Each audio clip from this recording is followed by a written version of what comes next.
Welcome boys and girls, Christine here with a discussion about the Ogre campaigns in Total War Warhammer 3 Immortal Empires.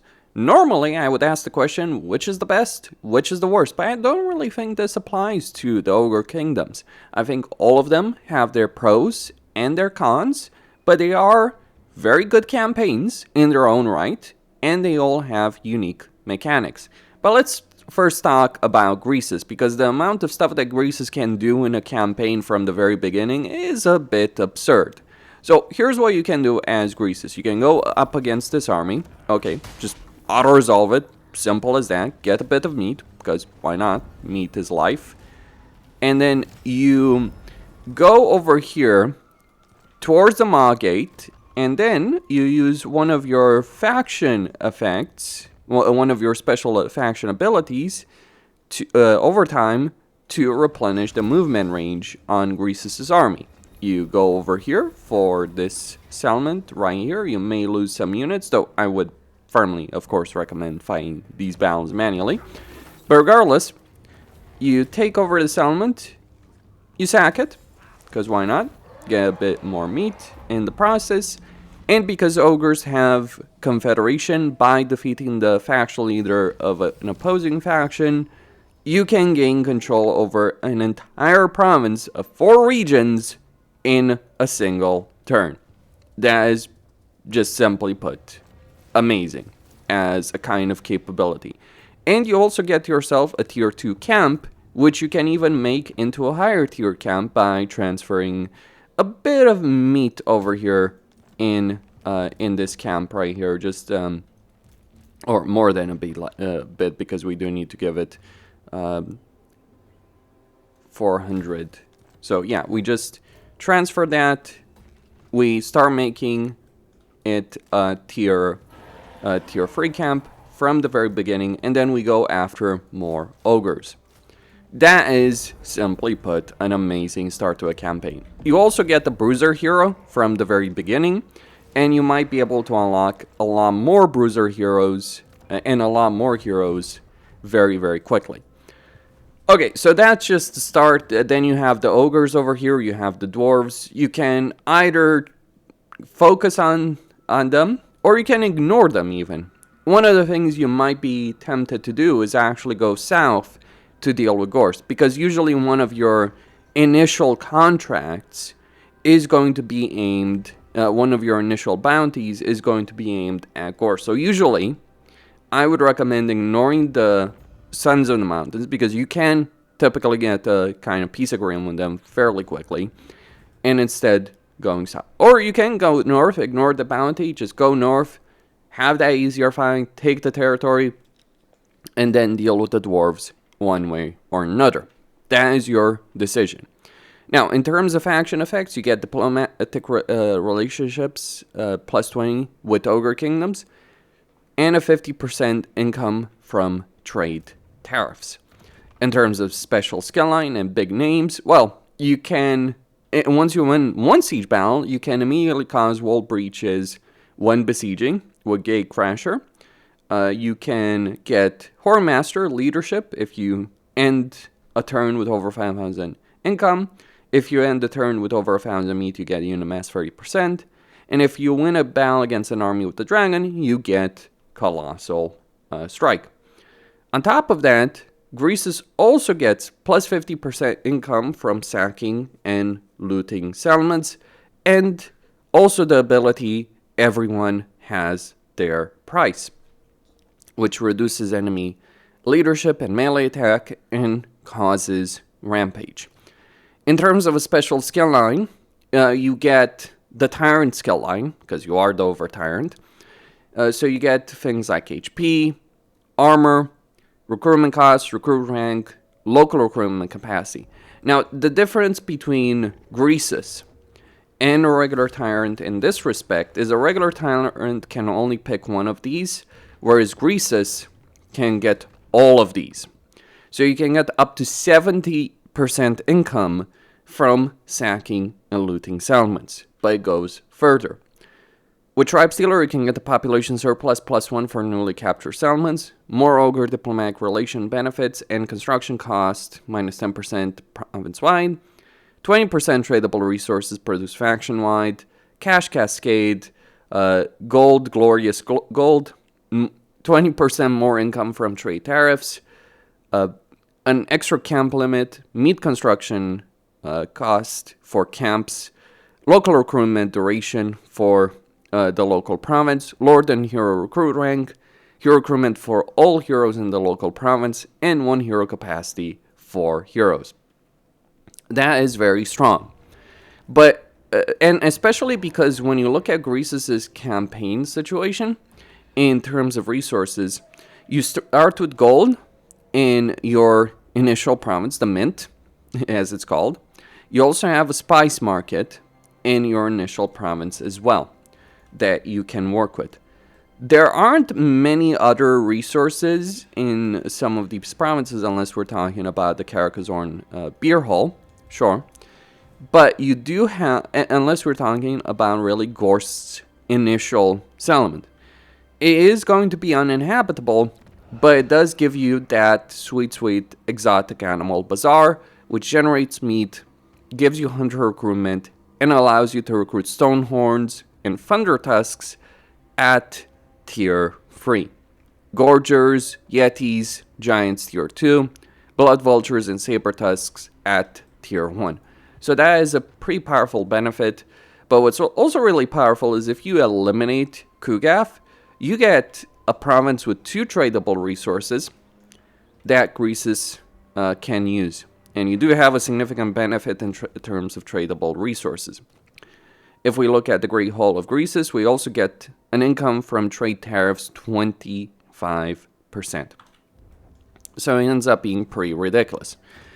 You will generate a lot of money in this campaign, but you're going to be using that money on Tyrant's demands. The capability that you have here, steal a random magic item or ancillary, cause attrition and disable campaign movement reach for an army, replenish your campaign movement reach for the target army, increase all unit ranks, enable building in the target settlement, establishes a building that siphons its income. It's not a lot of income, but can be pretty useful. You can also get 250 meat. Disbands all non-character units within the target army. So hey, if Grimgor is showing up, you can just disband his entire army. Or you can outright purchase the target settlement for 25,000 gold. Now obviously these last two are very expensive, but they're incredibly powerful. Your Ogre settlements can only go up to tier 3, so bear that aspect in mind. But with regards to that, you can take Zarnagrund. Even though it's only going to be a tier 3 settlement that you're going to get access to from that. So, you know, we can get that lovely meat over there for Greasus or for the camp that Greasus does have. So phenomenal level of power, phenomenal level of campaign flexibility in terms of what you can do with the cash. Pretty interesting starting position. I'd recommend allying Xiao Ming, dealing with Gorst, and then taking Pig Barter because it's pretty damn good as a settlement, going for Kugaf. But it's not the only path you have available.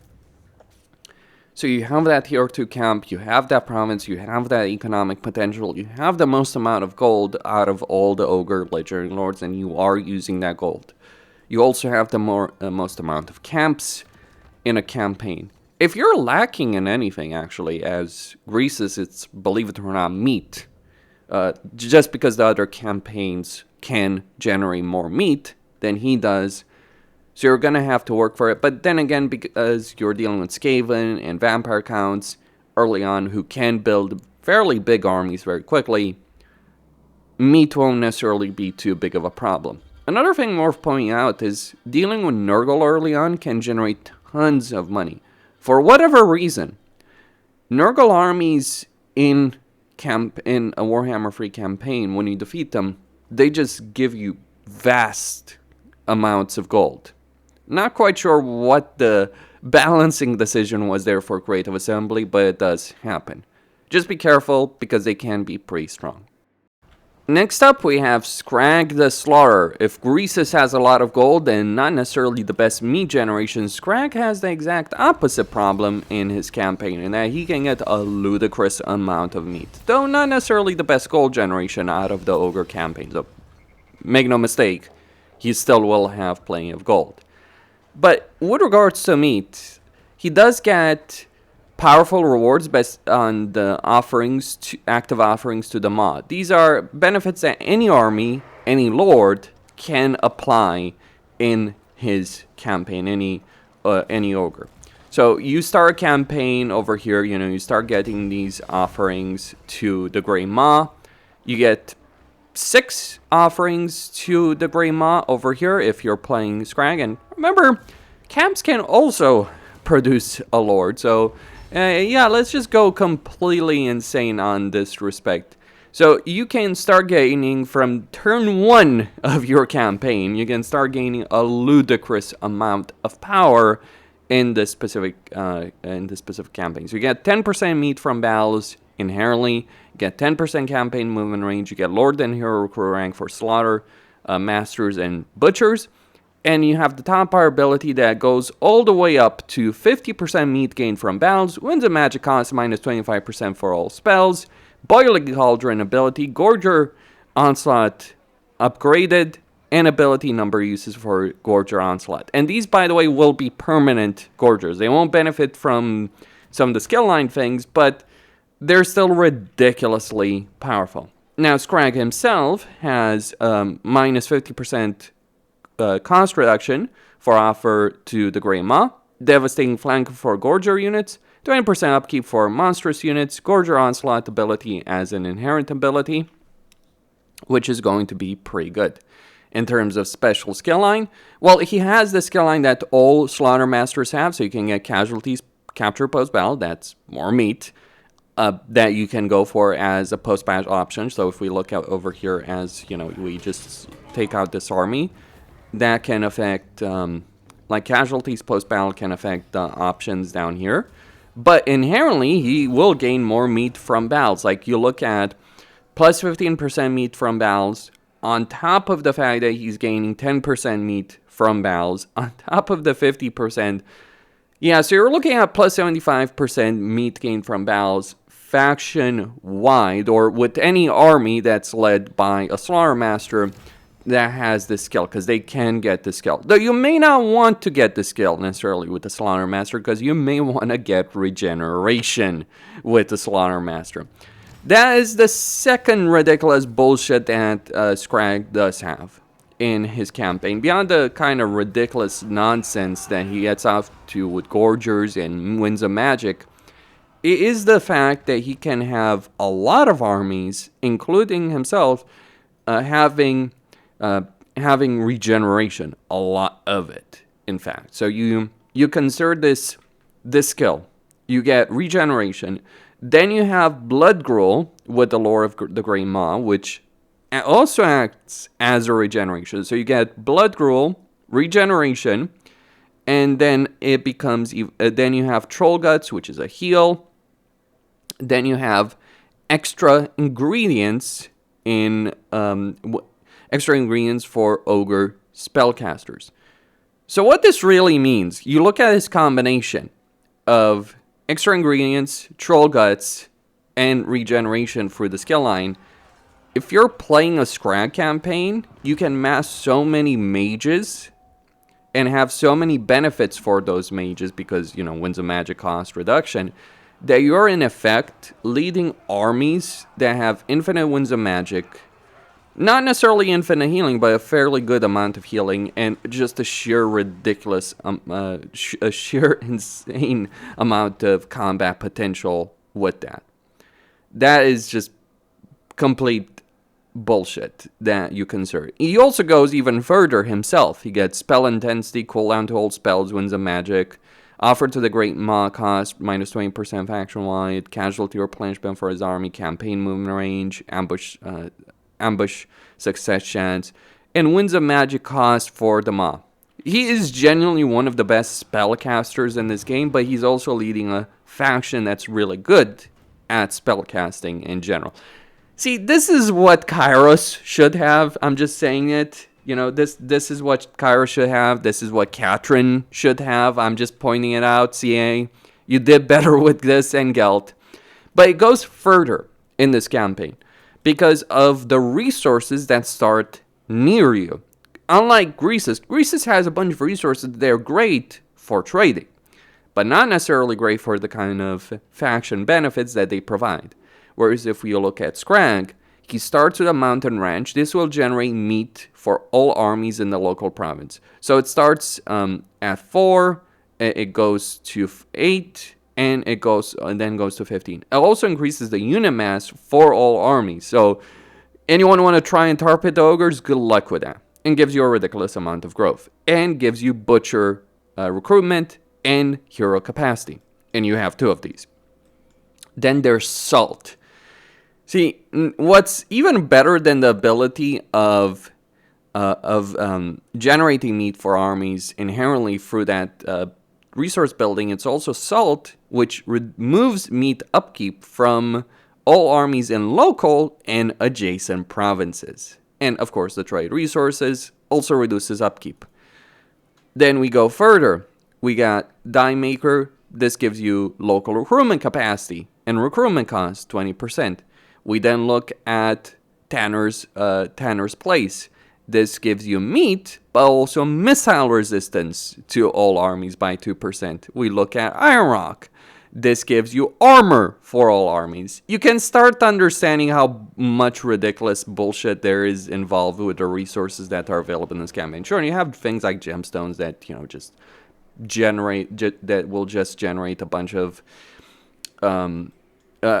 income, sure, but you have these kind of resources that are exceptionally useful to have during the course of a campaign in the nearby provinces. Whether or not you want to go to war with Gorbad Ironclaw or not, that's going to be your personal decision. But we can go even further. We got Exotic Animal Bazaar, so we get all the monstrous units over there available. We also have Marble, which reduces construction costs for all buildings in a local province. Or we can look at wine production over here, coupled with the mountain ranch as well. So regardless of how you approach this, there is a ludicrous level of power.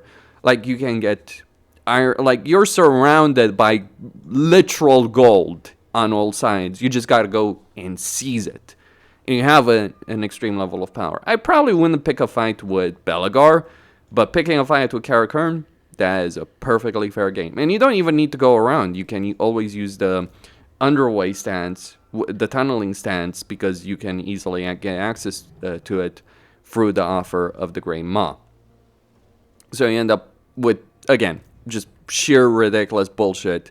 You might grow your initial camp a bit slower because you want to get those offers rolling with the Grey Maw, but there are ways around that, no problem. So insane level of power in this campaign, insane campaign potential as well that you can work with. Shouldn't be underestimated in any way, shape, or form. Skrag gets shit done. He's actually quite damn scary to deal with as well in a campaign. Like, just the faction effects might not necessarily be as in-depth as, say, Greasus or Maneater have, but they work. They work exceptionally well. He goes even further, by the way, with, like, those big names in his campaign. Because, you look at the big names he has. Cooldown to all spells, bounce spell, Troll Guts. Yeah, that's a bounce spell, not active use spell. Spell intensity, healing modifier 10%, snacks passive ability, meat gain from battle, meat generated. That is pretty ridiculous. Like, the names can be a bit different, depending on what we're talking about. But yeah, the ones that Skrag has, they're pretty damn powerful. No denying that aspect. So, really great campaign, really powerful lord, gets shit done, has a ton of resources available in his campaign, just a ridiculous joy to play of a campaign. Finally, there is Maneater, who kind of occupies a middle spot between Greasus and his massive amounts of gold, and Skrag and his massive amounts of meat, because you will have both meat and gold. And in reality, you may end up actually having the most amount of gold and meat out of all the campaigns. Kind of depends on how things play out. Whereas with Greasus is guaranteed to get a good amount of gold. With Skrag, it's guaranteed to get a good amount of meat. With Maneater, it's a bit more, shall we say, complicated with respect to him. Now, in terms of faction effects, he does get some melee attack and immune to psychology when fighting against a contract enemy, and he does have those unique mercenary contracts. But he cannot make alliances with other factions, because he is a mercenary, so he is for hire with other factions. And the way his diplomacy works is, well, let's just say different than other factions, because you accept a contract against a faction, you do the contract, you're at war with a faction's enemy for that period, and then you can just get a peace agreement with that faction once the contract is sorted out. That is Maneater in a nutshell. And there's all kinds of rewards you can get here beyond just money and meat. More importantly, you can also teleport once per contract to clients' settlements. That means that out of the Ogre campaigns is Maneater who has the most amount of map flexibility and crucially has the ability to get confederations done with the other legendary lords of the Greenskins. So you can get Skrag, you can get Greasus.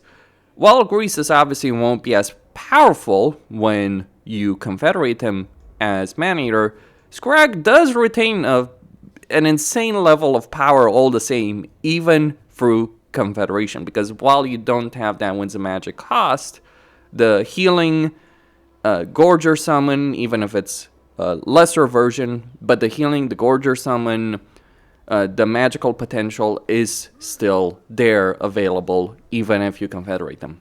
Skrag is just a really good legendary lord to confederate. And you do have this kind of campaign flexibility. You can go around the world. So if you want to visit the entire world and go accept contracts around the world and get paid for them, this is really the campaign for you with respect to Maneater's campaign and what it has on offer. In terms of Lord skill line, he does, in terms of campaign situation, he does start with a tier 2 camp, but it does have a decent amount of meat available in it. So if you just transfer a bit of meat, you can start making a tier 3 very, very easily and then start getting other structures as well. So if you want to get Fire Belly, for instance, you will be able to get a Bruiser very quickly in this campaign. You will be able to get a Hunter reasonably quickly in this campaign, so you can roam around with a bunch of heroes in this campaign as well. You also start with Lead Belchers, which is always freaking awesome in a campaign. In terms of Lord effects and special skill line, he gets income from post-battle loot, upkeep benefit for Maneaters, and the Deadeye ability. So if anyone's trying to escape him, if a Lord is trying to run away from Maneater in a battle, he can just easily take them out with the Deadeye ability. He does have greater girth, impressive wealth, and keep walking skills. And then he also is really solid in battle because he gets buffs and debuffs for enemies. He gets a recruit rank, melee attack, and terror for Maneaters, upkeep benefit for his entire army, casualty replenishment, immune to contact effects. He replenishes campaign movement range after winning a battle. He gets 10% meat from battle. More post-battle loot, so he's really all about the post-battle loot. He can get Unbreakable for Regiment's Renown units, melee attack, and melee defense. And he also gets more Regiment's Renown in his campaign than the other Ogres, because he has a bunch of different Regiment's Renown that are counted as mercenaries. So he gets the Long-Drawn Slayer Pirates, for instance. He gets the Armored Orcs as well as Regiment's Renown. So he gets some Slayer units and some ranged Orc units in his campaign as Regiment's Renown. It would be nice if you could get more than just one of these Regiment's Renown, but yeah, there are unfortunately limits with respect to that. But yeah, Maneater's campaign is pretty clear-cut in as far as campaigns go. You do contracts, you complete your objectives, you get paid for those kind of contracts, you move on. And on with regards to these kind of contracts, acquiring resources along the way. So that is really a great campaign in quite a few ways when you're playing it. You can take Norland for yourself, and because you're starting an empire, while you may not have the immediate availability of resources that, say, someone like Skrag does, you do still have like things like Woodsman Hut, Skinner's Tent, fairly close by to you. And you can ultimately end up getting a fair amount of resources and the kind of benefits that those resources provide in a campaign, provided you're willing to hold territory, if you want to do so. Though you may not want to do so if you're playing a campaign as Maneater. You may just want to focus on moving around the campaign map, dealing with various objectives, dealing with various opponents in this kind of campaign, given the dynamic that he has for his campaign in general. But it does end up working out quite well. Also, a small tip, when you recruit a Lord of the Ogres, it does start with a bit of meat, so you can just, I'll recruit a Lord, transfer the meat to a camp, and then disband him. No problem. And then next turn, I'll do that again, and again, and again.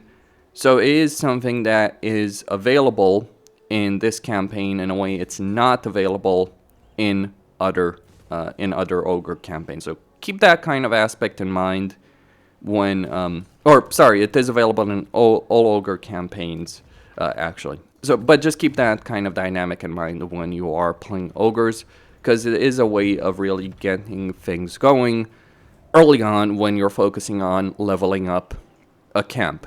Though realistically, once you've complete the first contract that Maneater has, you'll probably have enough meat to really just power charge camp leveling. That is the inherent benefit of Maneater's campaign. Because of these contracts, while he doesn't gain as much meat or as much gold as the other ones do through natural actions, the contracts will potentially even put him ahead, especially very early on in a campaign. Like Skrag and Greasus might have longer term viability compared to Maneater, but Maneater just has that kind of early game advantage. He can get to tier 5 camp very quickly, he can get multiple tier 5 camps very quickly, he can confederate the other legendary lords of the ogres faster than they can confederate him. Though if you're playing Skrag, here's a bit of a tip. Send a hero or a lord towards Maneater, declare war on him, and he'll eventually come towards you to attack you in the Border Prince's area, because he's not going to be at war with another faction. It's a bit weird how his AI does work, but it is something you can take advantage of if you are playing Skrag in particular, to get Maneater as a confederation option, and then just spend your campaign marching towards Greasus, finding Greasus, and then forcing confederation on him. That's if you're playing Skrag. Obviously, with Maneater, you just end up teleporting over there, because the contracts you get are randomized.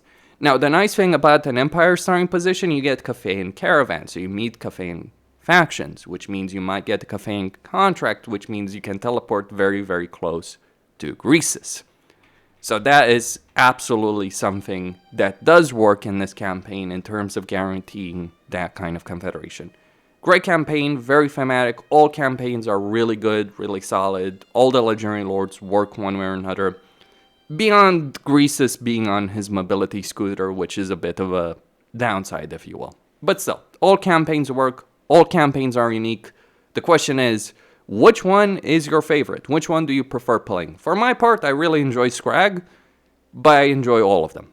So let me know what you guys think. Costin signing out.